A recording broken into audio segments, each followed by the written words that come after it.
Let's get salty! Hey everyone, Zeddy here again today with a brand new video, and the last unnerfed reverted cards have been revealed. All the neutral cards have been revealed by Alec Dawson on Twitter, and we'll go over all of them. And as you can tell by the title, Undertaker is back, but it's not even the most broken card in my opinion. So there's a lot to go through here. There's a lot of things that are going to change, and Wild is going to get very, very aggressive. So let's start off with the Undertaker. Undertaker is being reverted back to its original state.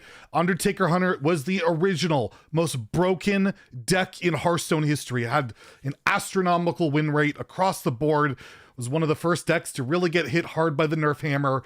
And it used to give +1/+1. The current version gives +1 attack. And well, it's back. And is it going to still be as good as back then? I really don't think so. I think the game has evolved, this power crept so much, especially with Baku, where you just have like these upgraded hero powers that can deal with a card like Undertaker quite well. You have Rush Minions, you have Zephyrus.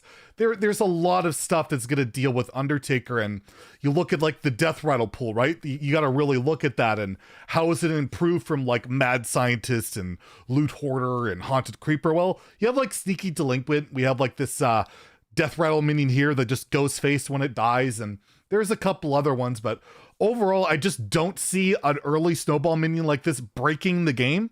But you cannot deny its power level, where you have a 1-mana 1/2 and it becomes a 2/3, a 3/4, 4/5 very quickly, and if it does get out of control, it's just gonna win the game. So does that style of gameplay still win in Hearthstone, in Wild, in 2021? I don't think so, but I could totally be wrong, and we'll have to wait and see. And it's not just Hunter that has access to this, by the way. It's neutral, so who knows? Maybe a Rogue can utilize this well. Another class like Priest. Maybe Priest can. They have the Death Rattle quest here, right? They can utilize it. So look out. Undertaker is back, and we'll have to see if he'll break the game yet again. Next, we have Leper Gnome. Originally a 2/1, was a 1/1 for a while, and yeah, we're back to 2/1 status on it. Was a staple in most face decks as long as I can remember, until it got nerfed to a 1/1, and still pops up into some these days. I think Odd Hunter will definitely enjoy this card, but I don't see other classes utilizing it too much. I don't think a Rogue runs it. I don't think like a Paladin runs it. I still think as a 2/1, like it doesn't do enough in today's Hearthstone. Back then it gave you that good reach, and I just don't know if it's enough, but it is interesting to take a look at. Mechgineer Thermoplug is no longer nerfed as well anymore. That card was stealth nerfed by this as well. And Toxic Reinforcements will now summon 2/1 Leper Gnome. So those cards get buffed. I don't think Thermoplug's coming back, but Toxic Reinforcements, especially in a deck like Odd Hunter, will really enjoy this upgraded part of it. They all have 2/1 attack. That is a very, very significant buff on a card that's already very good, very aggressive. So yeah, the Leper Gnome buff itself on the card might not be that big a deal, but just Toxic Reinforcements alone is absolutely huge. So definitely look out for Leper Gnome to make an impact in those very aggressive, mainly Hunter decks going forward. Next, we have Night Juggler. Is a 2/2. It's going back to a 3/2. This again was like a staple in a lot of Zoo decks, especially like Implosion, or played like even Paladin with like Call to Arms, and well, Call to Arms has been reverted as well. So I would not be surprised to see Knife Juggler pop up again in those Paladin decks. I don't think it really fits into any other strategy in 2021 Hearthstone.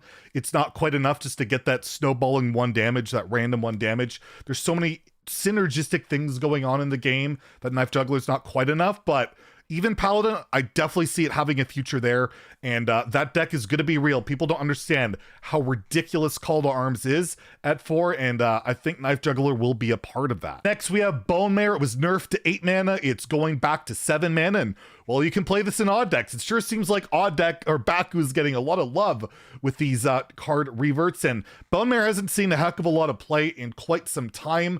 I don't know if it's enough to elevate it, but again, a deck like Odd Paladin, maybe it justifies it, but it's really high on the curve.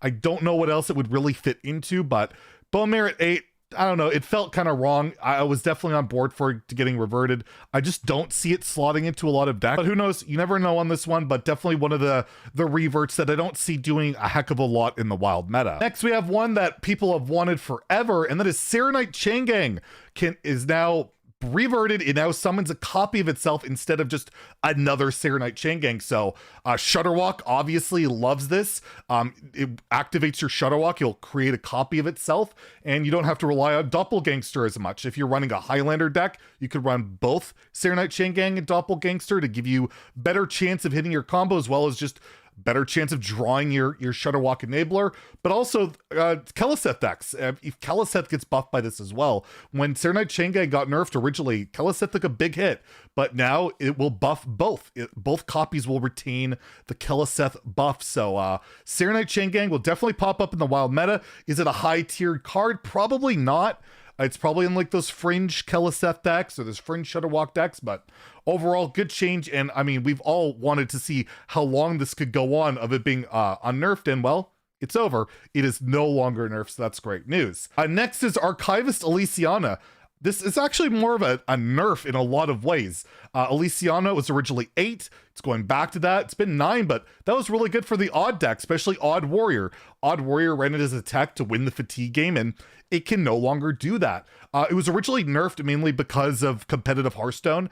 You could Brewmaster it back to your hand. You play Aliciano, Brewmaster it, you have 10 mana, right? You could do that, and the games would go on forever. They were often ties, and it just led for really frustrating, long, awful games. And now at 8, you're not really going to be playing for fatigue and wild. That doesn't really ever work, ever, that kind of condition. We have ridiculous hyper synergistic aggro decks that fatigue themselves on turn 8, and then of course damage decks that just do a ridiculous amount that Odd Warrior struggles to deal with. So yeah, I don't see this making much of an impact. If anything, it just takes like options away from a deck like Odd Warrior, but other fatigue decks, I mean, it's a buff for them if they're not an odd based deck. So that's good. I just really haven't seen Aliciano in wild outside of Odd Warrior in I don't know how long. Next we have Dragon Queen Alextraza. Will no longer give 1/1 dragons. It's back to 0 mana dragons. Still, she cannot get herself, so that remains intact. They'd have to like reword the coding because no card can discover itself anymore.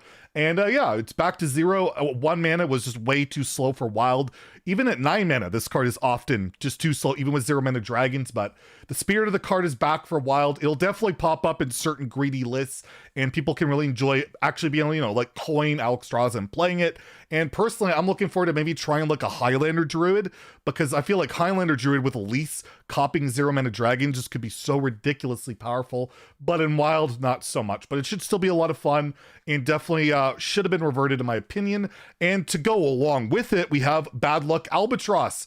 Going back to 3 mana, was nerfed to 4. It was just too frustrating a card, but in wild, well, where Reno decks are very popular, it's nice to have a better tech option out there. Odd decks can run this, like Odd Rogue will probably want to run this if there's a lot of like Reno priests on ladder, but also like the Death Rattle priest likes to play with it, or like Cublock could cube this, and it's just cheap enough now that, you know, it's not too punishing to run. It's a 3 mana 4/3, basically premium stats, and yeah, this will definitely see play in wild. Just to be able to put Albatross back in your aggressive decks, or just play disruption decks and not get punished by having this 4 mana card that often just felt really bad in a lot of matchups. Albatross is back, and we'll be definitely seeing a good amount of play in wild. We also have Frenzied Felwing. Was nerfed to a 3/2, back to a 3/3. It's good in some aggressive decks. You can cheat it out for 0. This didn't see a ton of play in wild. It saw some, but I don't see it really making a huge impact. Maybe a Pirate Warrior runs it. I just don't see decks that really utilize this too much in wild. It's even costed, right? Like any card that's even costed, I feel like almost automatically isn't that great in like aggressive based decks, unless it's really pirate or weapon synergistic with like Kingsbane, or has like some dark layer synergies. And I just don't see it with Frenzy Felwing. It's a very powerful card. 0 mana 3/3 is pretty ridiculous, but in wild, I don't think that'll be good enough. But again, you never know on that one. And I'll leave off with the card that I think is the most broken out of all of them, is Arcane Golem. No longer a 3 mana 4/4 that gives your opponent a mana crystal. It's back to a 4/2, and it has charge. And this card has insane implications. I don't believe this card was ever had charge when Baku was a card. Baku just made a new best friend. This just slots into every aggressive odd deck, period. Odd Rogue, Odd Hunter, just you name it. You just play a 3 mana 4/2 with charge. You typically don't care about giving your opponent that 1 mana, and you can play Shadow Step decks with this and all sorts of things. This is the cheapest, highest attack charge a minion in a very, very long time, and it will be extremely powerful in those aggressive Baku decks. And I think this is the card that could definitely put aggro even more over the top, like it needs the help in wild or whatever. But yeah, Face Hunter, Odd Rogue, all these type of decks, they're getting ridiculously good with a lot of these reverted cards. And you might be not really ever get to 9 mana to play your unnerfed Dragon Queen the way this is looking. So there you have it. Those are all the reverts. I think the wild meta is going to be very degenerate, very aggressive, very insane going forward, but at least things are changing up, and we'll have to see how everything plays out. And of course, we'll have the new expansion cards. Who knows how that'll factor into all of it. And let me know in the comments below, are you happy with the reverted nerfs? Are you unhappy? Are you sad Patches didn't make the cut? He still is not in charge now. He's still just Patches, but I mean, he was insane. That's why they, he still sees play in like every deck, so that's why he's not reverted. But anyways, let me know in the comments below. If you enjoyed the video, please like and subscribe. Have a great day, and stay salty, my friends.